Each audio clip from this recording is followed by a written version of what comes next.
Hello and welcome to Module 1 of the SWC/UST Masterclass.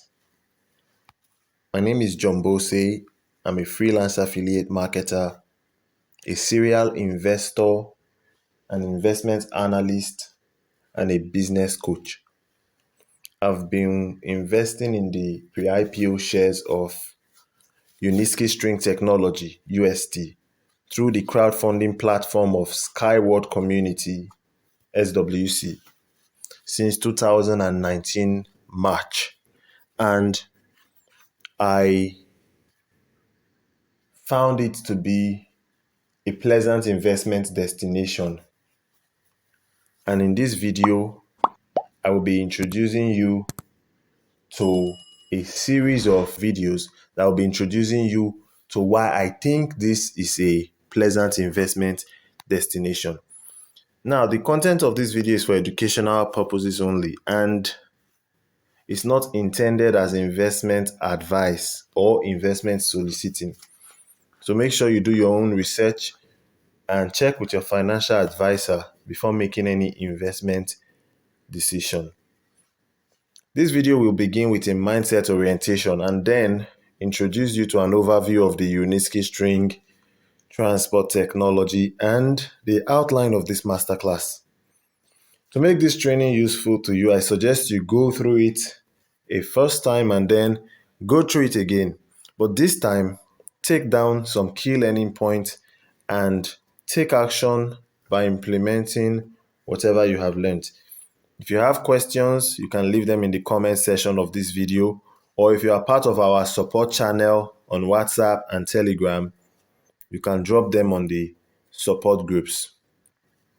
Now, with the mindset orientation, which is where we'll be taking off from, or a mindset reorientation, we'll be looking at 5 basic mindsets, which is number 1, the growth mindset.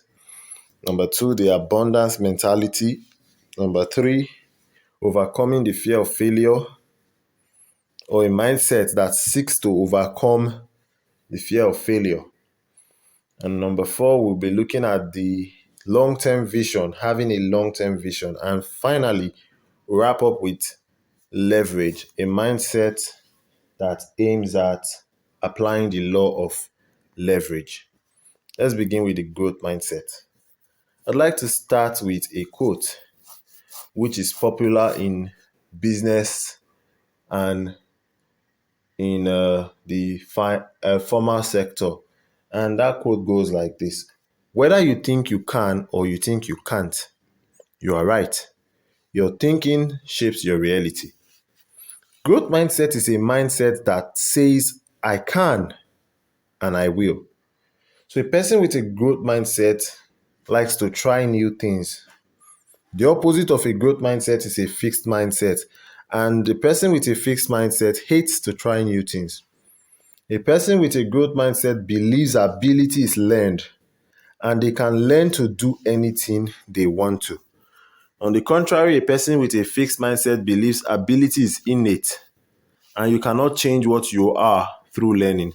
So they believe you are born with the ability you possess and you can not do anything about it. That's the fixed mindset. But the growth mindset believes ability can be learned. A person with a growth mindset values feedback and sees it as constructive. But the person with a fixed mindset does not value or care for feedback. They see it as destructive. So they are really fixed in their mentality. So if you tell them a particular idea needs review, a particular thinking process needs to be checked, they take that feedback as though it's an attack or an affront on their personality. Whereas a person with a growth mindset looks at that feedback constructively and applies it to developing themselves. So a person with a growth mindset is inspired when they see others succeeding. They are challenged by the success of others. But a person with a fixed mindset envies the success of others and sees it as if those people are only succeeding because they were born with the innate ability to succeed. A person with a growth mindset sees failure as an opportunity to learn and grow. A person with a fixed mindset sees failure as damaging, something to be avoided at all costs. So a person with a fixed mindset hates to try new things because they hate to fail. Now, this is meant for you to assess yourself because it's a period of learning, unlearning, and relearning. If you have a fixed mindset or you have the traits of persons with fixed mindsets, it is possible to intentionally switch over to having a growth mindset because you can actually teach yourself patterns of behavior that will then become your norm. So if you discover any trait of the fixed mindset in yourself, you can consciously retrain your mind to see things with a growth mindset perspective. The second mentality we'll be looking at is the abundance mentality. And the abundance mentality or mindset is the idea or worldview that there are enough resources and success for everyone to share. So people with abundance mentality believe there will always be more. The opposite of the abundance mentality is the scarcity mentality, and people with that mentality believe there will never be enough. People with the abundance mentality believes you need to collaborate to stay on top and consolidate your position at the top. But a person with a scarcity mentality believes that the only way to stay at the top is through competition. So people with the abundance mentality, they work together to achieve success. They believe in teamwork. But people with the scarcity mentality believe in competition. The abundance mentality embraces change. The scarcity mentality fears change. The abundance mentality shares knowledge freely. The scarcity mentality won't share knowledge because they believe whatever additional information they possess is to give them an advantage in the competition to stay on top. The person with the abundance mentality is generous with others, but the person with the scarcity mentality won't offer any help to anyone. The person with the abundance mentality believes that the pie is getting bigger. The person with the scarcity mentality believes that the pie is shrinking. The person with the abundance mentality thinks big and embraces risk. The person with the scarcity mentality thinks small and avoids risk.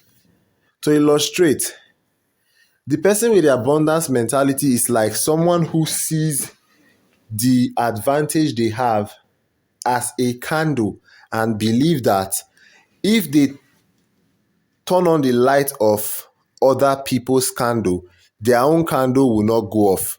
So they believe in sharing information. They are generous with knowledge. They embrace collaboration. The opposite of that is people with scarcity mentality who believe that when you give, you shrink. So they tend to hold on and hoard the knowledge they have. They are afraid of change and they are very highly competitive. Now, the next mentality we'll be talking about is overcoming the fear of failure. I'd like to begin with a quote that says, "The cave you fear holds the treasure you seek." Do not be afraid of failure. Rather, be afraid of being in the same place next year as you are today. Be afraid of stagnation. Failure is not the opposite of success. It is only a part of the process that brings success because failure teaches the lessons, and learning the lessons of failure is what brings the blessings of success. Have a long-term vision. The Chinese have a parable that says the best time to plant a tree is 20 years ago. The next best time is now. If you must sit in the shade of a tree in the next 20 years and harvest the fruits, do not eat all your seeds today. Sow or plant some seed. A long-term vision is a vision that looks at the future up to 20 years from now and believes that the action of today is what will influence the future of tomorrow, either negatively or positively.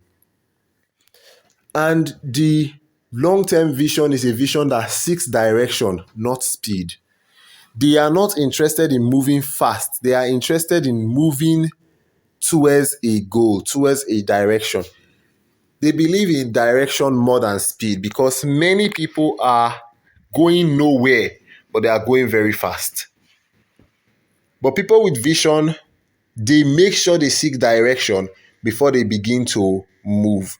So for them, movement is not important, or is not as important as direction. The last but not the least mindset we will be looking at is the mindset of leverage. Warren Buffett once said, if you don't find a way to make money while you sleep, you will work till you die. Leverage is a mindset that can be shared into two viewpoints. When you think of leverage from the perspective of the amount of input required to realize a result, leverage will be captured by the question, what exactly do you need to do? How much effort do you need to realize a particular result? Now, some people will value their own input much more than the input of others. And such people believe in 100% of their own effort. But the people who value the law of leverage believe in 10% of 100 people's effort more than 100% of their own effort. Now, when you think of leverage from the perspective of the results you can achieve with the resources that are available to you, you would then have to look into the realm of comparative investment profit analysis, which is basically asking the question, how much outcome can I get with my limited resources? So let us take, for example, there is a man here, Mr. A, who has 250,000 naira cash at hand. And now he has to think of the options available to him with his 250,000 naira resource. There are many options available to him, but let us narrow it down to three options. Option one, let's say he leaves it in the bank. Option two, let's say he starts a business with the money. And option three, let's say he makes an investment. Now, the question is, which of these three options gives him the highest leverage on his 250,000 naira capital? Now, let's say he leaves it in the bank.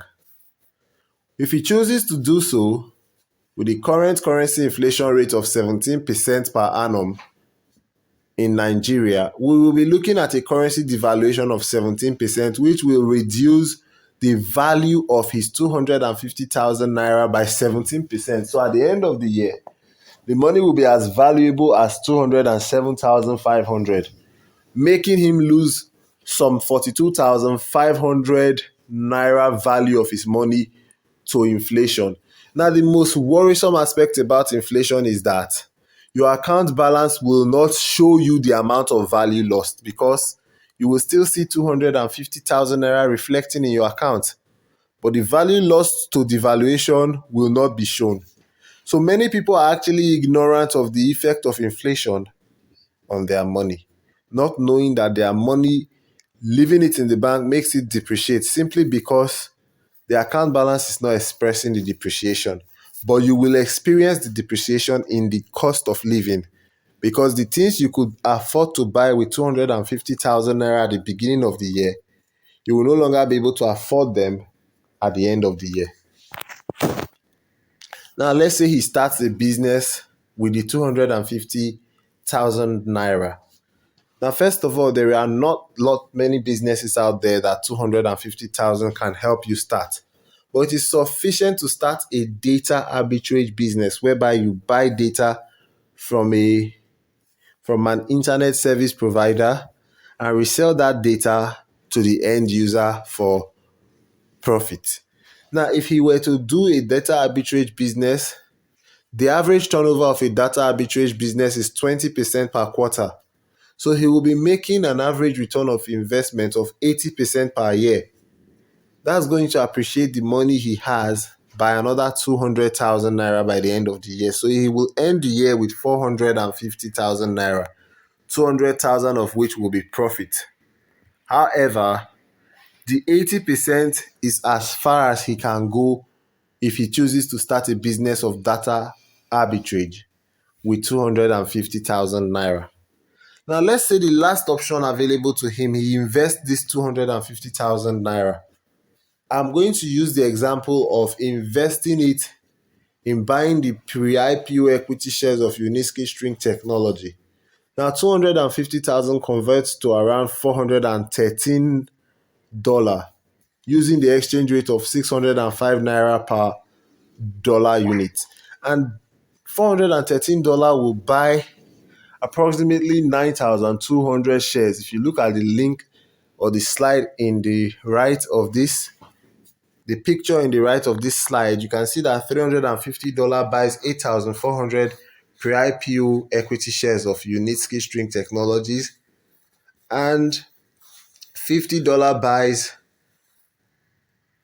800 shares of the pre-IPO shares of Uniski String Technology, which will mean that $400 buys 9,200 shares.